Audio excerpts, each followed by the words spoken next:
Et bonjour, aujourd'hui je vais vous montrer comment installer un serveur web en local sur votre Mac. Souvenez-vous, lors d'un de mes derniers tutos, je vous montrais justement comment installer un serveur web en local, mais c'était sous Windows. Cette fois-ci, je m'adresse donc aux utilisateurs de Mac. Ce tuto n'est pas très compliqué, on va s'appuyer sur l'excellent logiciel MAMP qui existe en deux versions, une version gratuite et une version pro qui est payante. On va utiliser la version gratuite qui est amplement suffisante pour se constituer un serveur web qui va interpréter les fichiers PHP et héberger une base de données MySQL et donc gérer tout ça grâce au logiciel PHPMyAdmin. C'est un logiciel tout en un et autonome qui va donc tout vous installer, le serveur web sous Apache et je vous le répète donc une base de données sous MySQL. Ça s'effectue en quelques clics, c'est pas très lourd à gérer. Et ce tuto sera donc très simple, il suffit de suivre les étapes dans l'ordre et vous aurez un serveur web autonome et vous pourrez héberger vos propres sites web ou tester vos sites web avant de les mettre en ligne par exemple.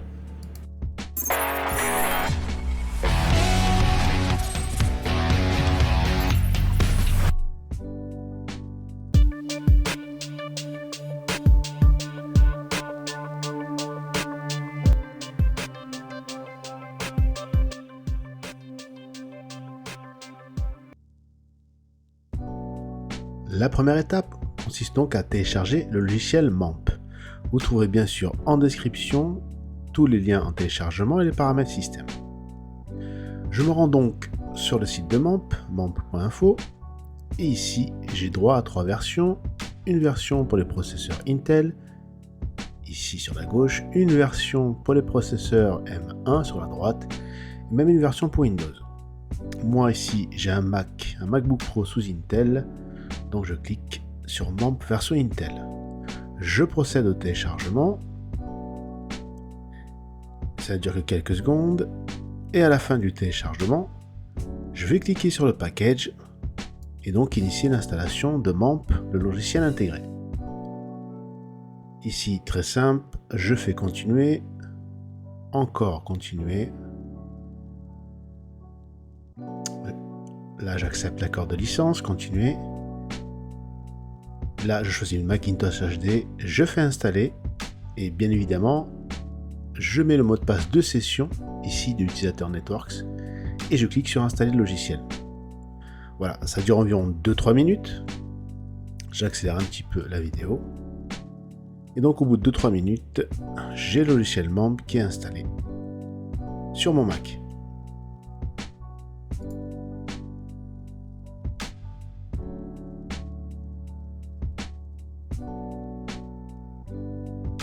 Voilà, rien de bien compliqué, l'installation est réussie.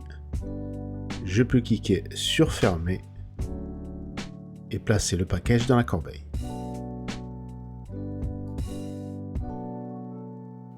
Une fois MAMP installé, on va le lancer. Donc on retrouve MAMP dans le dossier application et par ordre alphabétique dans la lettre M, je repère MAMP. Faites attention, il y a MAMP et MAMP Pro. Nous, ce qui nous intéresse, c'est MAMP, tout court. Et je clique sur MAMP pour le lancer. Voilà, il y a une belle interface qui se lance, qui vous indique le nom, donc localhost, le répertoire qui accepte tous les fichiers, donc c'est le répertoire htdocs, qui est dans le répertoire application et MAMP. C'est ici qu'on hébergera tous les fichiers de tous les sites. On peut choisir la version du serveur web, Apache ou Nginx, et la version de PHP, la 7.4 ou la 8. En cliquant sur Start tout en haut à droite, je lance tous les services, donc le serveur web et le serveur de base de données. Une fois que c'est en vert, automatiquement, il m'ouvre une fenêtre de navigateur et me pointe vers localhost 2.8888, qui est le port par défaut pour MAMP. Ici sur la page de démarrage, j'ai plein d'infos techniques sur la base de données, comment connecter la base de données MySQL avec les noms d'utilisateurs, les mots de passe, les connecteurs, des scripts déjà faits, prêts à l'emploi.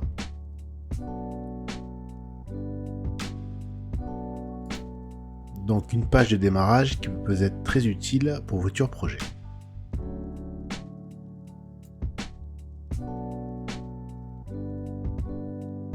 On va s'intéresser tout d'abord à phpMyAdmin, donc le logiciel qui va gérer notre base de données.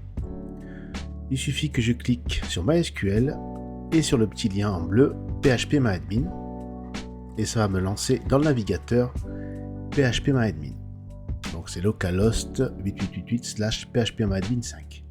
Sur le côté gauche, j'ai mes bases de données système et juste pour l'exemple, je vais en créer une. Donc je vais cliquer sur le menu de gauche sur nouvelle base de données, juste pour vous montrer qu'on peut bien créer une base de données. Je lui donne un nom, je l'appelle par exemple DemoSite. Voilà. Pour l'interclassement, je vais laisser l'UTF-8 General CI et je fais créer. Voilà, je viens de créer ma première base de données. Je vais créer une table, par exemple une table client avec 4 colonnes et je vais affecter à cette table 4 colonnes avec un ID, une colonne ID, nom, prénom et téléphone avec les types de variables qui vont bien, int, varchar, etc. Et je fais enregistrer et je viens de créer ma première table. Donc c'est bien fonctionnel, ma base de données est créée, ma table également. Et si je veux insérer de données, il suffit que j'aille tout en haut sur insérer dans le menu et je pourrai insérer des données, on va dire à la main, manuellement. Donc MySQL fonctionne parfaitement. On vient de tester la base de données. Maintenant, on va tester le PHP, voir si le web server interprète comme il faut les fichiers PHP. Je me rends donc dans le dossier application, dans le dossier MAMP et dans le dossier htdocs, qui est donc le dossier de départ pour tous les sites web. Ce qui équivaut à peu près à www par exemple chez un hébergeur. Ici, j'ai un index.php. Et pour tester justement l'interprétation des fichiers PHP, je vais créer un nouveau fichier PHP. Pour cela, je duplique l'existant. Voilà, je duplique ce fichier-là. Je l'appelle test.php par exemple. Je vais l'ouvrir et tout effacer ce qu'il y a dedans. Et je vais mettre la fonction PHP info avec bien sûr avant une balise PHP d'entrée et à la fin une balise PHP de sortie.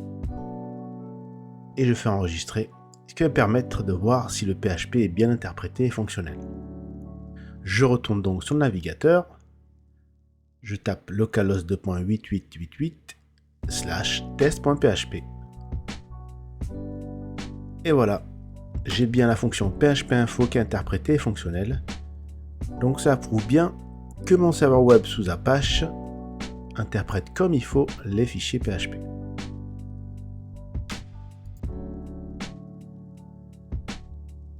Maintenant que le PHP, on sait que cela fonctionne ainsi que la gestion de base de données, on va s'attaquer à un projet un peu plus gros. On va installer WordPress en local. Donc je me rends sur le site de WordPress. Tout en haut à droite, je clique sur Get WordPress et je vais cliquer sur le petit lien en bleu, Download and Install, et je vais télécharger sur mon disque dur la dernière version de WordPress, une version zippée. Je vais l'enregistrer pour que ce soit plus simple sur le bureau et je fais enregistrer.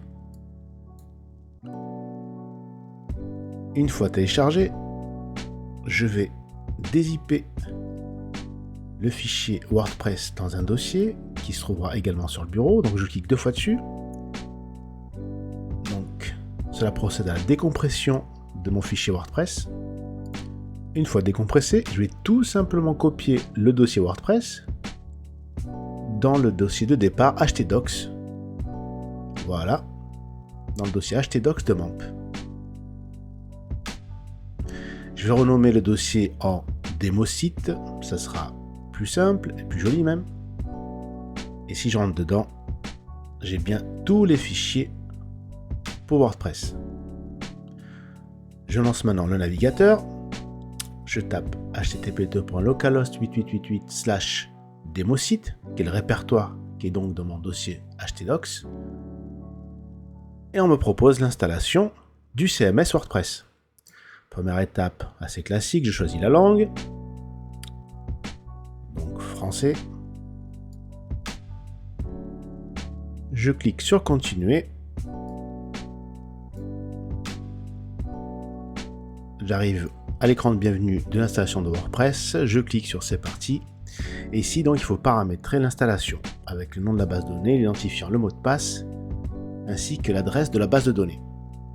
Par défaut, nom d'utilisateur et le mot de passe est root et root, mais pour des raisons de sécurité, je vais changer le mot de passe par défaut de la base de données.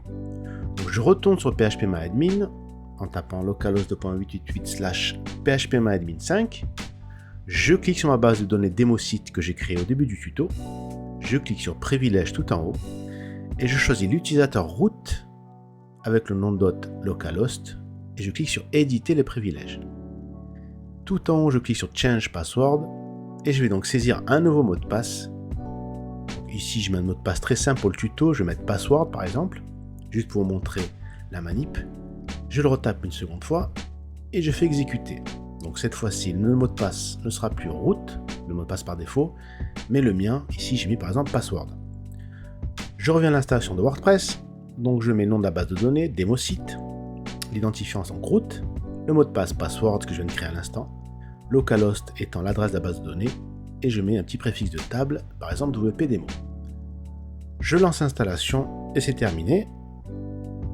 Il suffit de rentrer juste quelques informations par rapport à mon site, avec un titre, un identifiant, un mot de passe pour se connecter au back-office et un email de récupération.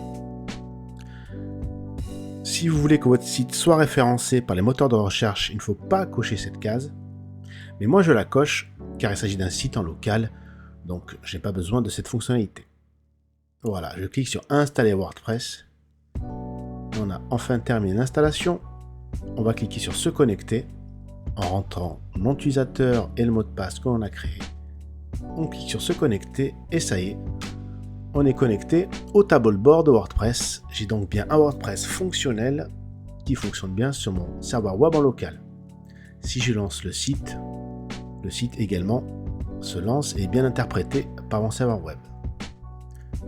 Sur la colonne de gauche, j'ai tous les liens pour le paramétrage de mon CMS, comme d'habitude. Et tout en haut à droite, je suis bien logué en tant que user 1, le user que j'ai créé. Je vous remonte la fenêtre principale de MAMP. C'est ici que vous pourrez arrêter, stopper et redémarrer tous les services, donc le service web et le service de base de données, et choisir également la version de PHP. Donc vous retrouvez l'utilitaire dans le dossier application et dans le dossier MAMP. Et je vous montre aussi le dossier de départ, le dossier htdocs, qui se trouve dans application et dans le dossier MAMP. C'est donc dans ce dossier htdocs que tous vos sites devront être hébergés, donc tous les fichiers de sites devront être copiés dans ce répertoire de départ, le répertoire htdocs. Voilà, ce petit tuto est terminé.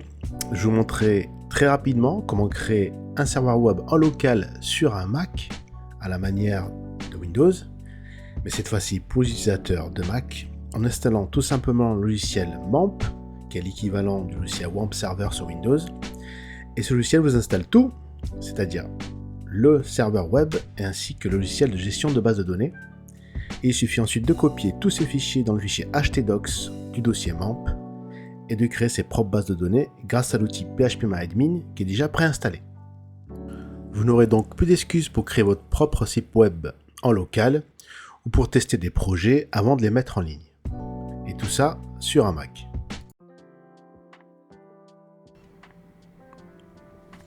N'oubliez pas de laisser un pouce bleu si la vidéo vous a plu, de vous abonner si ce n'est pas encore fait, et d'activer la cloche de notification pour ne rater aucune de mes vidéos.